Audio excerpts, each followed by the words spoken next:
Hi again, folks. It's time to get back at things here. I was hoping that I was going to be able to get back at this little Panther project here pretty soon. I've got about 19 videos on that bike that I did last winter when I was working on it. But anyway, if you want to watch those, it really goes through the step-by-step process of building a bike out of basically a heap of scrap.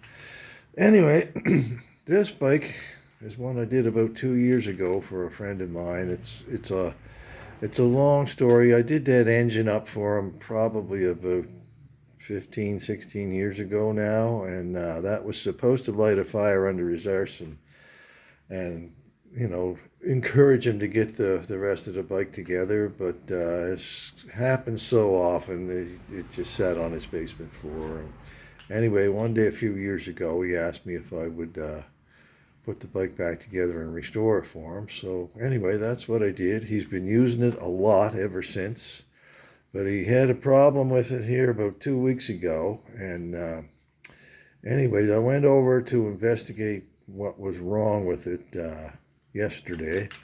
That would have been the 19th of September.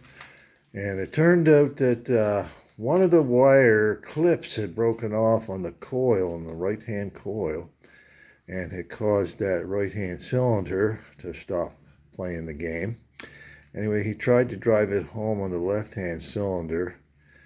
And I'll keep it short and sweet. After about, I don't know, 30, 40 minutes of investigating, I finally stuck a flashlight into that right or the left-hand spark plug hole and discovered that there's a good-sized hole in the piston. So the whole top end's going to have to come off of that bike and that be replaced and oils changed out and filter screens cleaned and everything else. So it's a shame because he has been enjoying this bike a lot. I was really pleased that he has been using it, because some people get these bikes, they want them restored, and then it's just too much bike for them.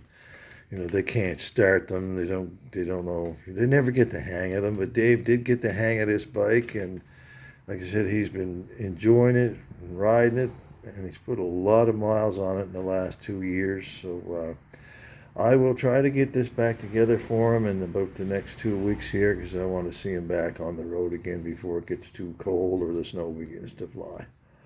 Thanks for watching. Stay tuned. There will be more.